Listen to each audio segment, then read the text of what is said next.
샬롬. 네, 주님 안에서 서로 문안 인사 하면서 우리 댓글로 여러분에게 보여주신 묵시, 계시, 또 꿈과 기도의 응답과 주님의 위로와 기적들을 함께 나누도록 해요.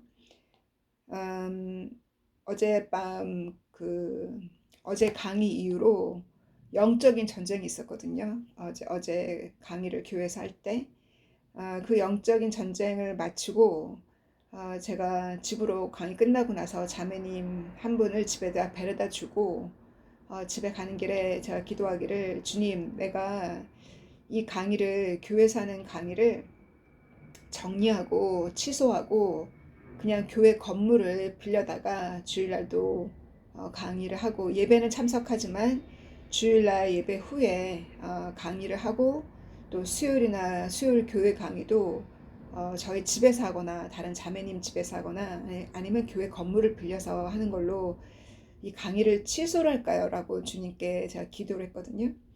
주님께 징조를 구했어요. 왜냐하면 제가 양들을 데려왔잖아요. 그 수업 시간에 앉아있는 모든 양들은 제가 데려온 양들인데, 교회 지도자라고 해서 잘못된 복음을 가르친다면 제가 그걸 가만히 보고 있으면 안 되잖아요.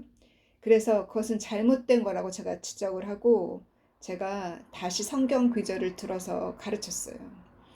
그랬더니 듣는 자 중에는, 이미 성장된 자는 제가 하는 말을 인정하고 맞다고 깨닫고 따라오지만, 그 중에 어린 크리스찬들은 분별을 못하거든요. 강의가 끝난 다음에 왜 오늘 논쟁했냐고 그렇게 물어보는 어린 양들이 있었어요. 그래서 제가 설명을 한다고 했지만 그들이 이해를 못하죠. 주님께 이런 식으로 교회에서 진행하는 강의가 이런 식으로 비진리를 전하는 방해가 있다면 정리를 하겠다고, 주님이 징조를 보여달라고 제가 그렇게 기도를 했거든요. 그랬더니 바래다 주고 집에 오는 사이에 1시간이 걸렸거든요. 그 1시간 안에 문자가 왔어요. 문자가 오기를, 자기가 너의 강의를 방해한 거를 진실로 사과한다고. 그래서 제가 답변을 했는데, 이것이 주님이 주시는 징조라면, 어제가 마지막 여름 강의로, 어제가 마지막 강의고 9월에 다시 교회에서 진행하거든요. 그러면 9월에 다시 교회에서 이것이 징조라면 진행하겠다고 그렇게 주님께 기도하고 답변을 보냈어요. 그래서 진실만 선포하자고, 그 강의 시간이 죄인들을 단지 위로만 한다면 누가 회개하겠냐고. 그래서 위로하는 카운셀링 시간이 아니라 진실을 서로 선포하고 죄를 고백하고 서로 응원하면서 참 제자를 길러내는 위대한 그 전도자와 복음을 전하는 자와 성경을 가르치는 자와 참 제자를 양육하는 곳이 되기를 바라고, 저는 그 목적으로 이 강의를 진행하니까 그렇게 도와달라고 제가 답변을 하고 마쳤거든요. 그리고 나서도 제 마음이 불편했어요. 왜냐하면 어린 양들이 잘못된 복음을 들었잖아요. 아무리 제가 수정한다 할지라도 이미 씨가 뿌려진 거예요. 그분이 잘못 가르쳤기 때문에. 그래서 제 마음이 불편한 상태로 주님께 방향을 잡아달라고 위로를 제가 부탁하면서 기도하고 방언으로 기도하고 잠들었거든요. 어젯밤 꿈에 주님이 얼마나 저를 위로해 주셨는지, 하늘을 봤어요. 너무나 선명하게 하늘이 장미꽃으로 가득 덮여진 거예요. 이런 꿈은 처음 봤어요. 그 장미 송이가 싱싱한 그 핑크빛, 연한 핑크빛, 흰색, 베이지 막 섞여서 그 장미가 하늘을 다 덮어버린 거예요. 그래서 제가 주님 이렇게 위로해 주시는구나, 꿈에서 제가 알고 감사드리면서 이렇게 사진을 이렇게 찍었거든요. 사진을 찍어서 자매님들께 제가 사진을 이렇게 보여주면 사진을 이렇게 오픈했거든요. 주님이 이렇게 확정을 해주셨다고, 내가 잘했다고. 그 어린 양들이 볼 때는 마치 논쟁한 것 같지만 주님도 종교인들과 대화를 나누실 때 요한복음 8장인가 보면 주님께서 그들에게 주님이 화를 내셨어요. 도리어 그들에게 주님은 욕을 하셨잖아요. 너희는 뱀들의 후손이라고. 너희들은 손가락 하나도 이렇게 올리지 않는다. 손가락 하나도 올려서 도와주지 않는다고. 가부들을 돕지 않고 가난한 자를 돕지 않고 병든 자를 돕지 않는다고. 그때 그들의 허식을 주님이 말씀하셨잖아요. 너희는 뱀의 후손이라고. 그런 것처럼 그것이 나는 저희가 논쟁한 것 같이 그렇게 어린 양들이 저에게 왜 논쟁했냐는 말을 들으니 제가 얼마나 상처가, 저는 그들을 보호하기 위해서 그 진리를 선포하기 위해서 그렇게 한 거지만, 근데 주님은 제 편에 서셨고 저를 응원하셨고 장미를 한가득 주셨어요. 그래서 그 사진을 제가 자매님들한테 보여주고 주님이 이렇게 확정해 주셨다고 제가 꿈에 이렇게 보여주니까 그 사진이 살아서 장미가 살아있는 거예요. 그 장미를 제가 직접 만졌거든요. 주님께서 그렇게 그 위로해 주신 어제 그 항상 강의가 끝나면 너 에어프론에 그 레시피를 적어서 항상 기록해 두라고. 그리고 그 말씀을 기록을 하라 하셨거든요. 말씀 그 강의가 끝나고 나면. 그래서 월요일 강의와 수요일 강의에 주님이 핵심적으로 말씀하신 거는 비진리를 외치고 있는 교회로 양을 데려가지 말라는 거예요.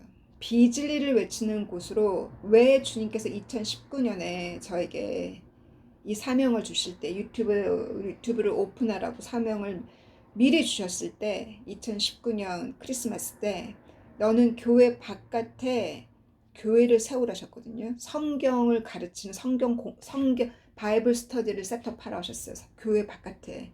그때는 그것이 정확하게 무슨 의미인지 몰랐어요.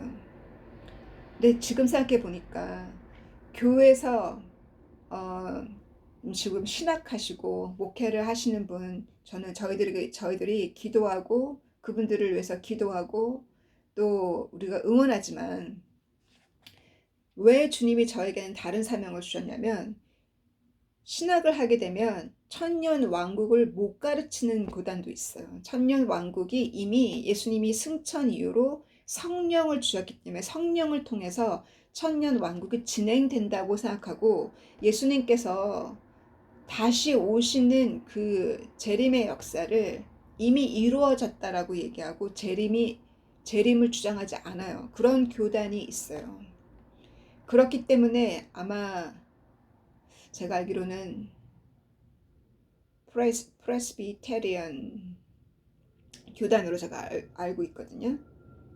감리교인가? 정확하진 않지만 그래서 주님이 분명히 가신 그대로 오신다고, 사도행전 1장에 부활하신 몸 그대로 승천하셨고 부활하신 몸으로 생선도 드셨고 제자들에게 만져보라 하셨고 같이 시간을 40일이나 보내셨다가 승천하셨잖아요. 주님이 가신 그대로 다시 오신다 그랬어요. 그 위치가 어디예요? 감람산, 예루살렘 성전의 오른편에 있는 그 동쪽 산, 그 감람산에서 승천하셨잖아요. 거기로 오시잖아요. 다시 오실 때. 부활이 이루어질 때는 예수님께서 공중에서 우리를 맞이해요. 끌어올리세요. 신부를. 하나님이 진노의 심판하시기 전에 신부들을 끌어올려요. 그때는 주님이 공중에서 오시고, 그 대환란의 그 심판이 다 끝난 다음에 주님께서 적그리스도를 심판하러 오실 때는 이 땅으로 부활하신 그 육신의, 그 부활된 육신을 가지고 이 땅으로 어디에 서시냐면 스가랴 14장 4절 말씀에 그 오른쪽 그 감람산 위에 그의 발이 서신다 하셨어요. 주님이 직접 이 땅에 오셔서 그 예루살렘에서 1000년 동안 전 세계 모든 민족을 통치하신다고 요한계시록에 기록되어 있잖아요. 이와 같이 교단의 신학을 하게 되고 교단의 말씀대로만 설교를 해야 된다면 진리를 못 가르친다는 거예요. 그래서 저에게 교회 바깥에 교회를 지으라는 얘기는 진리를 선포해야 되는데 교회가 진리를 선포하는 교회가 거의 없기 때문에 영국은 진리를 선포하지 않고 설탕을 발라서 복음을 전하니 자기가 지도자가 죄를 짓고 자기가 뜨뜻미지근하게 덥지도 않고 차지도 않게 그렇게 살면서 자기 자신을 정의롭다 justify 하기 위해서 그렇게 가르쳐요. 그것이 뭐냐면 죄를 드러내지 않고 노력하고 애쓰는 것을 가르치지 않고 프랙티스하지 않고 연습하지 않고 복음을 전할 필요도 없다. 그렇게 노력할 필요 없다. 왜?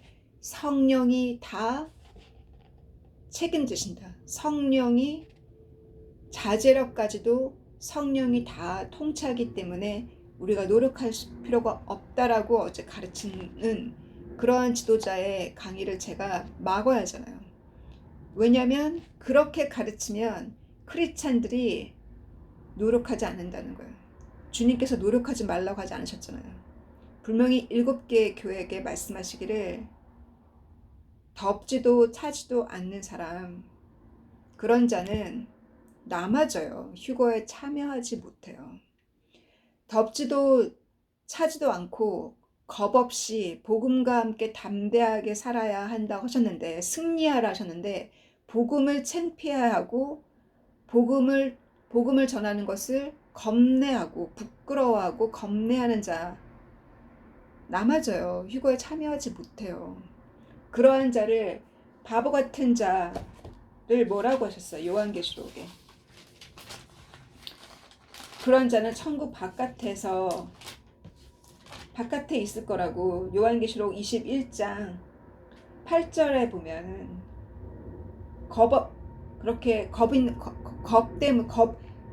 무서워서 용기를 내지 못해서 겁 있는 자 무서워서 그런 자들은 참여하지 못하는 마치 믿지 않는 자나 거짓말하는 자나 우상을 숭배하는 자나 겁 때문에 한국말이 이렇게 어려운가? 예, 용기 없이 사는 자, 바보같이 사는 자, 그런 자들도 믿지 않는 자와 똑같다는 거예요.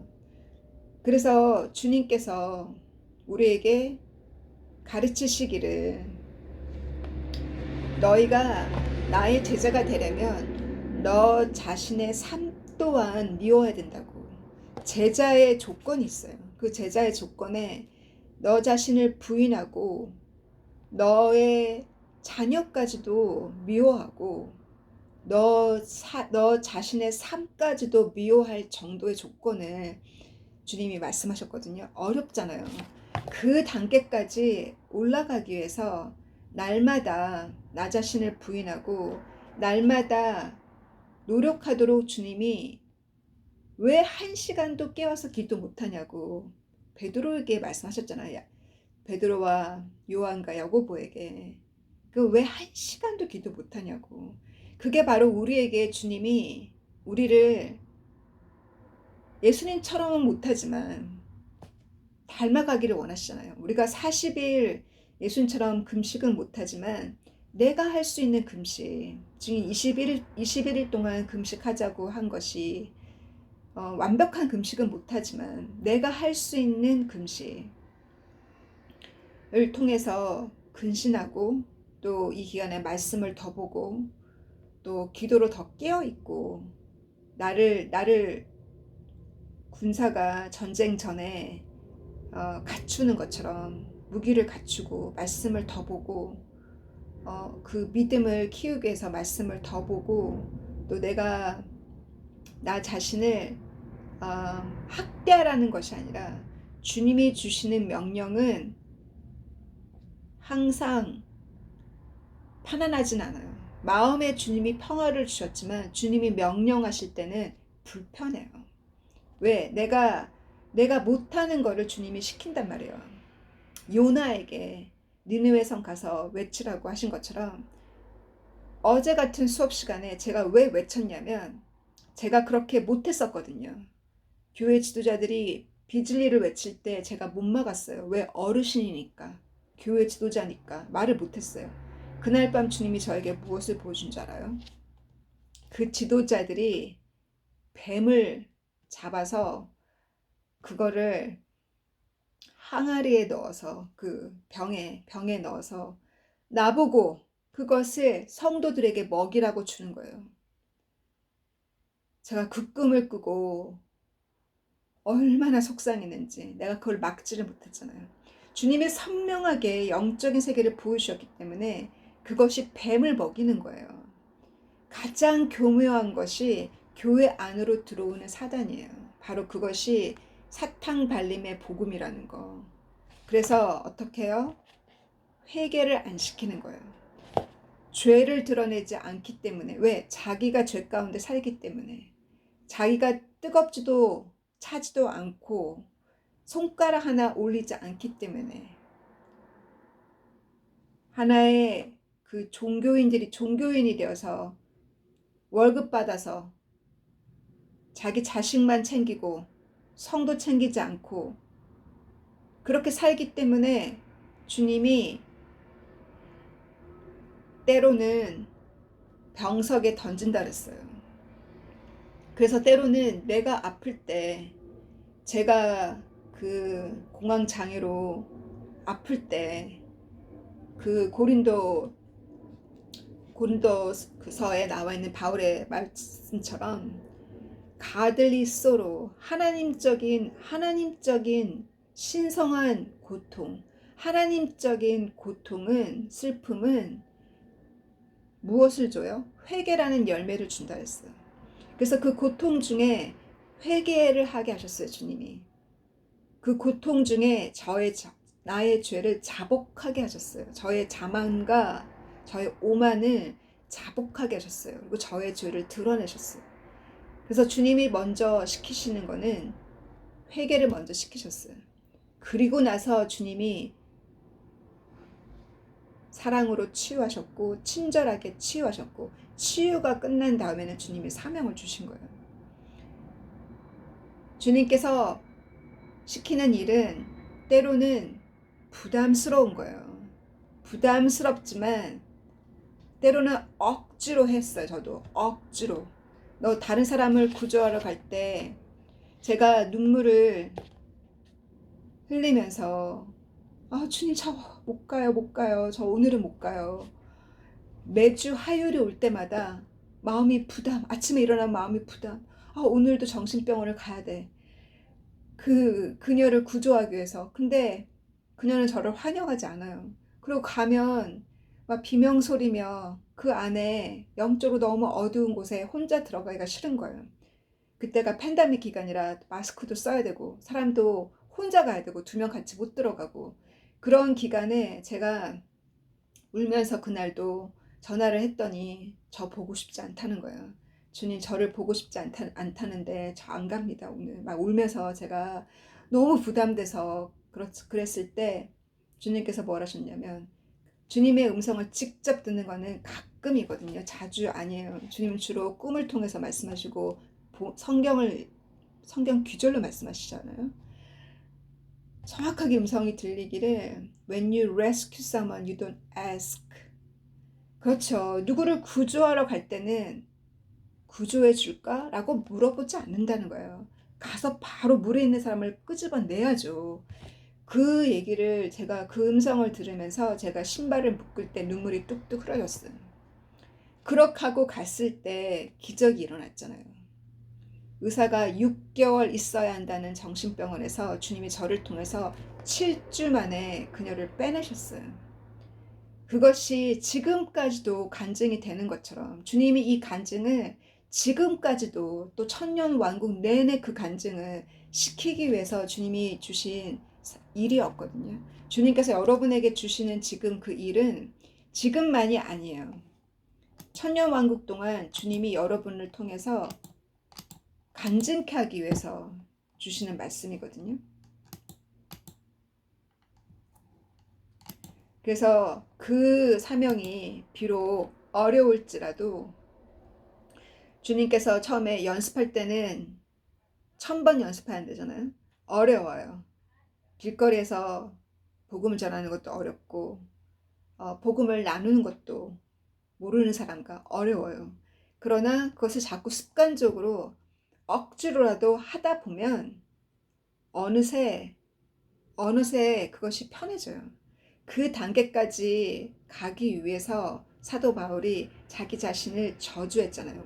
사도 바울이 뭐라 했어요? 로마서에 내가 복음을 전하지 않으면 내가 나를 저주한다고. 그런 말 아무나 못해요. 그만큼 자기 자신을 연단을 시켰어요. 그러면서 뭐라 사도 바울이 내가 다른 사람을 다 구원해 놓고 내가 구원을 못 받으면 그게 무슨 소용이 있냐고. 내가 말씀을 전하고 복음을 전해놓고 다른 사람을 위해서 나 자신이 구원을 못 받으면 그거는 허식이잖아요. 그죠? 허식적인 신앙생활을 한 거잖아요. 그래서 그렇게 제가 어린아이들에게는 논쟁하는 거 보였지만 제가 말씀을 선포했고 여러분에게도 여러분이 교회에서 BJ를 전할 때 그거를 반대하면 교회 쫓겨나잖아요. 그러나 어디 가서는 얘기할 수 있냐면 소그룹에서는 할 수 있어요. 소그룹에서 강의할 때 그게 논쟁이 아니에요. 비진리를 전하면 진리를 전하셔야 돼요. 왜냐하면 거기에 사람들이 비진리의 씨가 그들에게 들어가기 때문에 비진리를 막아야 돼요. 참 진리를 전해야 돼요. 무엇으로? 성경 규절을 통해서. 제가 어제 나눴던 성경 규절이 바로 그거였어요. 주님께서 분명히 다시는 죄를 짓지 말라고 하셨잖아요. 38년 된 병자를 고치셨을 때 제가 그 얘기를 어제 하고 또 그 장님 자매에게 주님께서 두 번째 꿈에 나타나셨을 때 다시는 죄를 짓지 말라고, 내가 거기까지만 주님이 자세한 건 얘기 안 하고 주님이 그녀의 꿈에 다시는 죄를 짓지 말라고 하셨다고. 그러니까 이나가 맞다고 주님 그러셨다고. 주님은 우리를 사랑하시지만 우리의 죄를 싫어하세요. 우리를 사랑하지만 우리의 죄는 싫어하세요. 왜? 죄가 죽음을 낳기 때문에. 죄가 주님과 저의 사이를 막기 때문에 막으니까 그 죄를 싫어하시는 거예요. 그래서 물질로 짓는 죄, 도둑이나 물건을 훔치거나 물질로 짓는 죄나 여러 가지 거짓말을 하거나 우리가 쉽게 지을 수 있는 죄가 있잖아요. 그 죄로 말미암아서 영적인 세계에서 얼마나 내 영혼이 고통받는지를 주님이 또 보여주셨거든요. 그래서 주님 앞에 정직하게 기도하고 정직하게 날마다 자복할 수 있는, 씻을 수 있는 보혈의 피를 주셨잖아요. 그래서 그 보혈의 피로 날마다 우리에게 씻을 수 있는 그 피를 제공해 주셨잖아요. 그래 날마다 정직하게 다시는 죄를 짓지 말라고 주님이 말씀하신 대로 우리 그렇게 살아야겠어요. 덥지도 뜨겁지도 않게 미지근하게 사람들 그 핍박이 두려워서 겁먹고 그 겁 때문에 진리대로 못 산다면 주님이 기뻐하지 않잖아요. 그래서 그 핍박이 핍박으로 안 느껴지는, 도리어 그 핍박을 주님께서 뭐라 하셨어요? when 너가 핍박받을 때 기뻐하라, 너의 상이 크다 하셨잖아요. 그죠? 주님이 어제 저에게 주신 상은, 제가 그랬거든. 주님, 제가 잘했으면 저를 위로해 주시고 저에게 상을 주세요. 그랬더니 꽃을 한 바닥, 저에게, 그 꽃은 사랑이잖아요. 꽃을 한 바닥 저에게 주님의 사랑을 듬뿍 받고 나니까 오늘 조금 괜찮아요. 어제 일이 좀 잊혀지는 것 같아요. 그래서 9월달에 강의를 교회에서 하는 거를 취소하려다가 그렇게 문자가 왔으니까 한 번 더 기회를 주는 걸로, 주님이 기회를 주라고 하시는 것 같아서 그렇게 순종하기로 했습니다. 주님께서 직접 이 땅에 대환란의 심판이 끝난 다음에 이 땅에 오실 때는 감난산 위에 그의 발이 설 것이며 스가랴서 14장 그리고 에스겔서 43장 말씀을 보면 1절부터 보면 주님께서 오실 때 그 오른쪽 예루살렘의 오른쪽 강남산에 올 것이요 주님께서 그 오른쪽 문을 통해서 예루살렘 오른쪽 문을 통해서 들어오신다 그랬어요. 그래서 그 하나님의 영광이 동쪽의 문을 통해서 하나님의 영광을 보았다고라고 표현했잖아요. 그러니까 그 감람산이고 그 감람산에서 가장 가까운 예루살렘의 성전이 바로 동쪽 문 아니겠어요? 제3성전을 짓고 있으니까. 근데 그 제3성전은 적그리스도가 먼저 그 자리에 앉겠죠. 그러나 적그리스도가 앉은 그때부터 예수님께서 마태복음 24장에 말씀하신 그 징조 중에 하나가 이스라엘 사람들에게 징조를 주셨잖아요. 왜냐하면 이스라엘 사람들 중에 예수님을 못 믿고 예수님을 못 깨닫고 모세 율법대로 의롭게 사는 자들이 있을 거 아니에요. 그러한 자가 3분의 1이라고 스가랴서에서 말씀하셨어요. 그러한 자는 주님께서 3년 6개월 동안 숨기신다 그랬잖아요. 요한계시록 12장에 보면 3년 6개월 동안 땅이 그들을 삼켜서 숨기신다 했잖아요. 예수님께서 그들에게 산으로 도망가라 했잖아요. 그 산이 지금의 요단의 산인지 아니면 그 요단의 그 오른쪽의 산인지 아니면 남쪽의 산인지는 정확하지 않지만 지금으로 얘기하면 지금 그 지도로 보면 요르단이죠. 요르단의 그 산으로 도망가라고 예수님께서 도망가라 하셨어요. 근데 그때 어떤 징조가 있냐면 다니엘이 말한 바 가증한 것이 거룩한 곳에 선 것을 보고들랑 이렇게 보냈거든요. 읽는 자는 깨달을진저. 그 가증한 것이 거룩한 곳에 서는 그날이 언제예요? 그것이 바로 다니엘이 보았던 적그리스도가 이스라엘과 평화조약을 맺고 적그리스도가 이스라엘을 반대하는 10개국 중에서 세 나라를 이집트를 포함해서 3개의 나라를 적그리스도가 무너뜨리고 그러면 10개 중에 3나라를 무너뜨리면 7개 나라죠. 그럼 적그리스도는 8번째 나라가 되는 거예요. 그렇게 표현했어 다니엘서에. 10개국이 마지막에 4번째 짐승이 바로 로마 엠파이어잖아요. 로마 엠파이어는 지금까지도 존재한다 그랬어요. 지금은 어떠한 모습으로? 로마 카톨릭으로 그 종교의 이름으로 지금도 유럽을 통치하고 있잖아요. 영적으로 볼 때. 그 로마 카톨릭의 그 로마 엠파이어의 후손들 그들 중에 10개국이 일어난다는 거예요. 이스라엘을 반대하는 그 10개국 중에 로마 엠파이어 바로 전에는 뭐였어요? 그리스였잖아요. 그리스가 4개로 나뉘어진다고 그 다니엘이 보았잖아요. 지금으로 얘기하면 이집트와 그리스와 터키와 시리아잖아요. 그래서 그들이 무너지고 또 로마 엠파이어가 일어났죠. 4번째 짐승. 그 4번째 짐승의 10개국을 중에 3개의 민족을 꺾고 이스라엘을 돕는 그 안티크라이스트가 일어난다 그랬어요. 그 안티크라이스트는 8번째 왕국을 어디에 설립해요? 이스라엘에 설립한다 했어요. 바다와 바다 사이에 아름다운 땅은 랜드는 beautiful 랜드 땅이라는 거는 이스라엘 민족이에요. 아름다운 땅 바다와 바다 사이 바로 사해 바다와 갈릴리 바다와 그 중간을 잇는 요단강과 서쪽에 그 메디테리언 지중해 그 사이가 지금으로 얘기하면 어디예요? 웨스트 뱅크.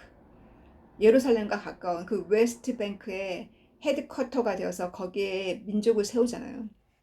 그들이 그날에 그 안티크라이스트가 그 평화조약을 파괴하고 일곱 번째 7년의 중간에 그 언약을 파괴하고 그 하나님의 제3성전의 거룩한 곳에 본인이 메시아라고 거기에 앉을 때, 그때가 바로 가증한 것이 거룩한 곳에 설 때, 바로 다니엘이 보았던 그때예요. 그래서 그때를 하나님의 지금 주님의 신부들이 그때를 보지 않아요. 그때는 이미 신부들은 이 땅을 이미 떠났어요. 주님께서 신부들을 먼저 들어 올린다 하셨어요. 5일이 준비되어 있는 5 처녀들을 먼저 들어 올린다 했어요. 하나님의 마지막 심판 때까지 놔두었다가 주님이 추수를 하신다 했어요. 그리고 나서 나머지 남은 자들은 주님이 심판하신다 했잖아요. 그죠? 그래서 우리가 주님의 인침을 받은 자, 지금 앞으로 어떤 환란이 우리가 지나가야 될지 모르지만 인침을 받은 자는 주님이 해하지 말라 하셨잖아요.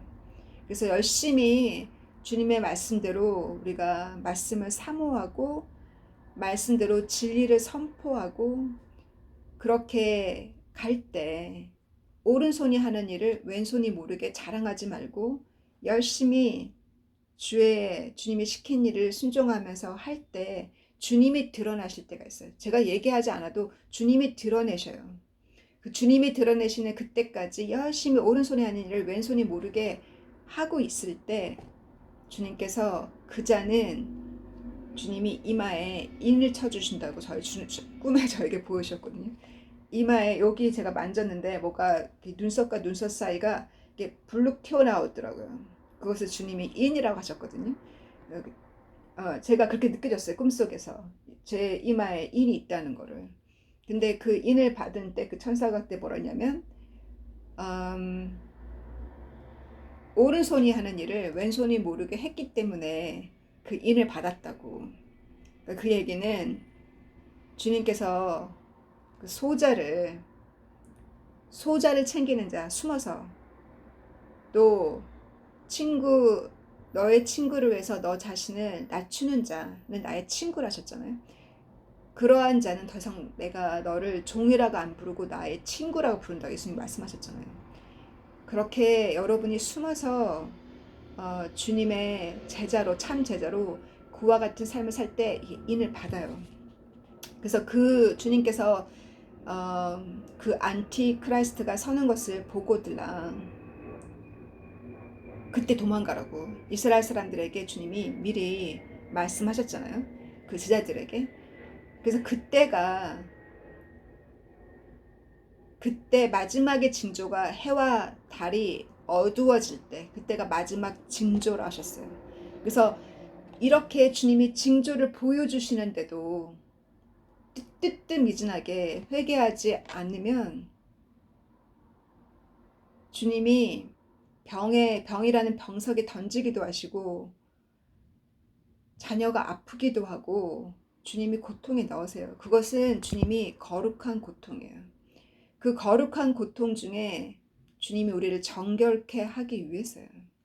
그래서 항상 안 좋은 일이 있었을 때 어제 교회 지도자님이 안 좋은 일이 있기도 하다고 크리스찬들에게 그렇게만 얘기하면 안 되죠. 안 좋은 일이 있을 때는 먼저 회개하고 주님이 그 안 좋은 일이 있을 때 사단만 핑계대지 말고 세상만 핑계대지 말고 세상이 악하다. 세상만 핑계대지 말고 내 안에 겸손함으로 내 안에 내가 회개할 것이 무엇인가를 돌아보고 내가 진실로 회개하고 또 사단도 몰아내고 이 두 가지를 같이 해야 된다는 거예요. 그것을 모르고 사단만 물러가라고 아무리 해도 치유 역사가 안 일어나요. 사단 보고 나가라고 아무리 해도 기적 역사가 안 일어나요. 그러나 겸손하게 겸허하게 금식할 때 귀신이 물러가는 역사가 일어나잖아요. 그죠? 그 금식은 하나의 회개의 일부예요. 금식을 누가 기뻐서 해요? 누가 스스로 하고 싶어서 금식을 해요? 주님이 시키니까, 하라고 하시니까 하는 저 같은 부족한 저에게 주님이 하라고 하시니까 순종할 수 있게 도와주신 주님께 감사하죠. 주님이 징조를, 밥통이 망가지고 부엌에 싱크대에서 냄새가 나고, 그러니까 제가 회개하고 같이 우리가 할 수 있는 다니엘의 금식을 하자고 제가 얘기한 이후부터 냄새가 싹 사라졌어요. 약을 뿌리지 않고 청소를 하지 않아도 냄새가 사라진 건 주님이 주신 말씀이었어요. 그래서 그 때가 주님이 오시는, 주님의 부활된 그 몸으로 이 땅에 오실 거고, 주님이 직접 오셔서 이 땅에서 1000년 동안 통치하는 것은 성서적이라는 거, 그것이 교단에서 가르치는 어떤 교리와 반대된다고 해서 그것을 못 전하면 안 되겠어요. 우리가 신학을 했다 할지라도, 어떤 교단에 어떤 신학을 했다 할지라도 성경에 나와 있는 말씀대로 가르치고 진리를 가르치는 저희들이 되어야겠어요. 진리를 선포하는 저희들이 되어야겠어요. 이 가을이 곧 오니까 이 가을에 7번째, 이스라엘의 7번째 달, 그 달에 첫째 날, 둘째 날 마지막 나팔을 불잖아요. 그리고 나서 7일 동안, 7일은 7년을 상징한다 그랬죠. 7년 대환란이라는 7일 동안 Days of Wow, 어떤 화가 있으리라 했던 그 7일이 지나고, 그리고 하루 이틀 플러스 7, 9일이고 10일째 되는 날이 바로 Day of Atonement잖아요. Day of Atonement가 바로 속죄일인데, 히브리어로는 용키퍼죠. 그 용키퍼 때 대제사장이 두 염소를 잡아요. 한 마리 염소는 하나님께 제물로 드리고, 한 마리 염소는 스케이프 고트라고 광야로 내보내잖아요. 그 광야로 내보내는 스케이프 고트, 여러 가지 상징적인 의미가 있는데, 저에게는 그 여러 해석 중에 저에게 가장 가슴으로 와닿는 해석은, 그 제물로 드려진 그 한 마리의 염소는 크라이스트를 상징하고, 그 광야 땅으로 보냈던 스케이프 고트는, 제가 예전에 아자지엘이라는 그 타락한 천사를 제가 강의했었거든요. 한번 궁금하면 아자지엘 한번 찾아보세요. 제가 올린 말씀 중에. 그래서 그 아자지엘이라는 언어와 스케이프 고토라는 그 언어가 일치한다고 제가 말씀드렸죠. 그래서 같은 표현이라고. 그래서 그 아자지엘 그 두 번째 염소는 광야로 내보내는데, 그 위치가 정확하게 우리 성경적으로는 안 나와요. 근데 그곳을 히브리어로 뭐라고 부르냐면 벳하두도라고 불러요. 근데 벳하두도라는 이곳, 라반이라는 이곳에, 거기에 그 벼랑이 있대. 벼랑 클리프가 있는데, 이 염소의 뿔에다가 스카렛 빨간 그 울로 이렇게 묶고, 그 뿔 하나를 묶고, 또 벼랑 끝에 있는 그 바위에다가도 빨간 이 스카렛 울을 이렇게 묶어요. 묶고서, 물론 이제 두 개가 끊어져 있죠. 따로따로 묶고, 그 염소를 벼랑 밑으로 이렇게 쳐서 염소를 희생해요. 그것이 하나의 이스라엘의 이 욤키퍼 속죄제 날 있는 리추얼이에요. 리추얼. 그들의 그 트레디셔널한 리추얼이에요. 그리고 나서 이 제사장들이 그렇게 하고 나서 선포하는 말씀이 이사야 1장 18절이라는 거예요. 저는 이걸 이번에 공부하면서 알았거든요. 이사야 1장 18절의 말씀을 선포하는데, 그 말씀에 보면 우리의 죄가 스카렛같이 빨간 우리의 죄가 이제는 흰 눈처럼 하얘졌다는 그 말씀을 선포한다는 거예요. 그래서 그 어떤 신학자는 그 스케이프 고트가 주님이 우리의 죄를 대속하시고 우리를 붉은 피로부터 우리의 죄를 깨끗하게 희게 만드셨다. 그렇게 해석할 수도 있어요. 또 제가 깨닫는 것은 주님이 희생하신 첫 번째 양은 예수님의 희생이고, 두 번째 이 양은 아자지엘이라는 그 타락한 천사가 역사하는 그 스피릿, 타락한 천사가 역사하는 그 스피릿이 누구에게 있어요? 마지막에 안티크라이스트가 있잖아요. 그 안티크라이스트가 두 번째 염소고, 그 염소를 발로 찼던 그 라반이라는 또는 벳하두도라는 그 위치가 바로 주님께서 적그리스도를 어디에서 주님이 심판하시냐면, 요한계시록에 보면 아마겟돈이라고 불리우는 바로 메기도 골짜기에서 적그리스도를 심판하신다고 했어요. 여기 위치가 바로 그 학자들의 추측하기를 이 위치가 이스라엘이 과거의 선조들이 스케이프 고트를 아자지엘이라는 그 염소를 벼랑으로 던졌던 심판했던 곳이 여기라고 추측을 하고 있어요. 그래서 주님이 이와 같이 이스라엘의 그 축제를 통해서 우리에게 남기신 예언의 말씀들을 같이 묵상했고요.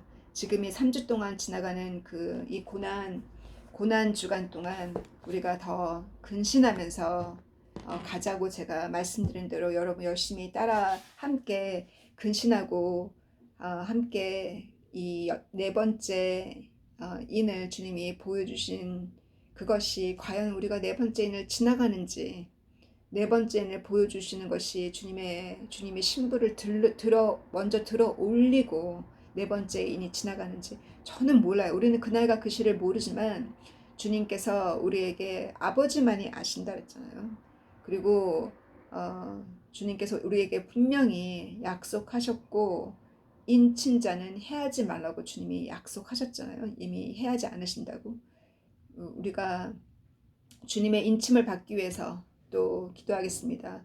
사랑하는 주님, 진실을 외치기 위해서 주님이 이 땅에 태어났다고 본디오 빌라도에게 말씀하신 것처럼 주님이 곧 진실이고, 진실을 외칠 때는 돌멩이가 날라오고 핍박이 있지만 우리가 서로 진실을 외칠 때 치유의 역사가 일어나고, 그 진실을 선포했을 때 우리의 육신이 이 모든 눈에 보이는 것에 연약한 이 육신, 먹는 것에 약한 이 위와 눈에 보이는 대로 탐욕이 생기는 이 모든 육신의 욕심으로부터 우리가 더욱더 자유로워지는 것이 바로 진리를 선포할 때마다 우리가 이 육신이 자유로워진다 하셨습니다.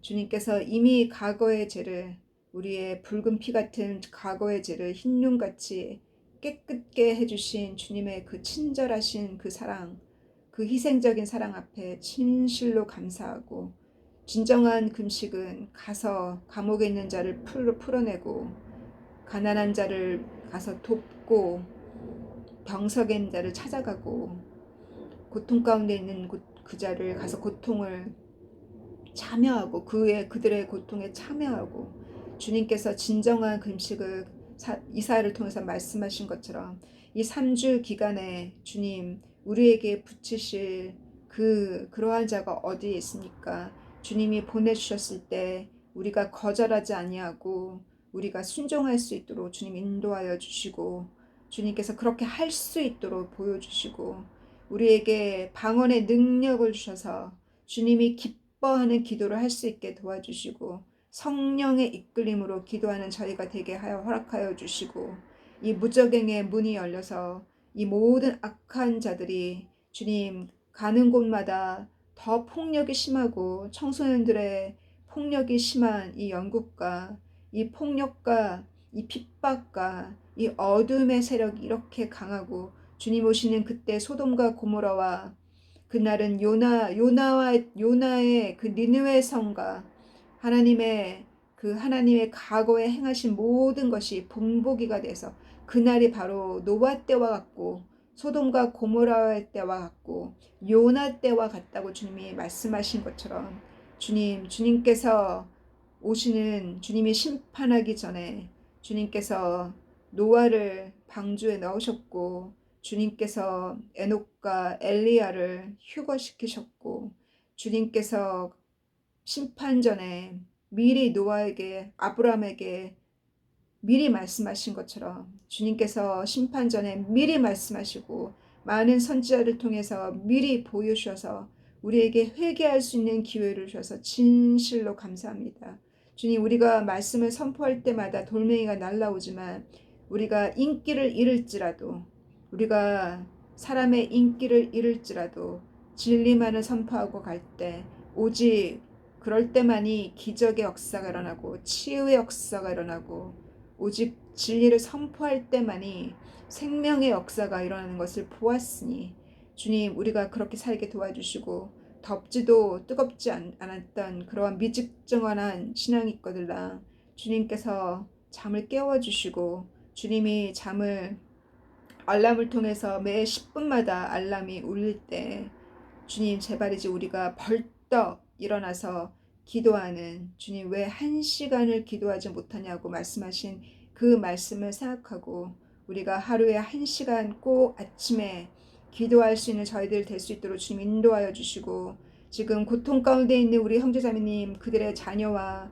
주님 그들의 가족을 기억하여 주시고 주님께서 우리가 기도하오니 주여 그들의 고통 속에서 그들도 우리처럼 회개하고 그들의 고통 속에서 나 또한 회개하고 주님 그들의 고통을 생각하며 나 또한 검소하게 살며 나 또한 근신하며 사는 저희들 될 수 있도록 주님 인도하여 주시고 주님 이 마지막에 주님께서 우리에게 보여주신 이 많은 징조들을 네 번째 인을 떼시는 많은 징조들을 보았으니 주님 우리가 무엇을 준비해야 되는지 주님 보여주시고 주님 무엇을 사람들에게 나누어야 지는지 알려주시고 보여주시기를 간구합니다. 우리에게 주님의 그 긍휼한 마음 우리에게 심어주셔서 그 긍휼한 마음으로 주님 한 사람이라도 준비되어진 한 사람이라도 사망에서 그들을 끌어내기 위해서 주님 우리가 구조할 수 있도록 주님 인도하여 주시고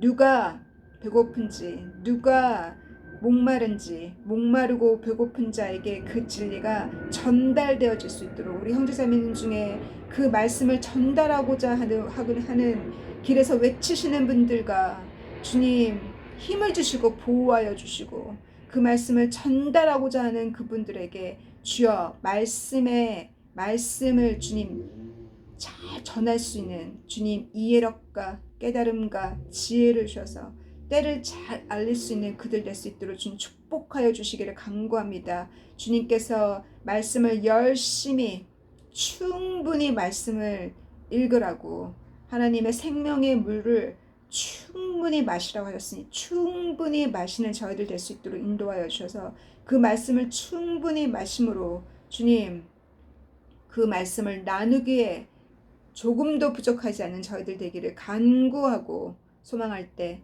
사랑하는 예수님의 이름으로 영광 돌리며 기도드렸습니다. 아멘.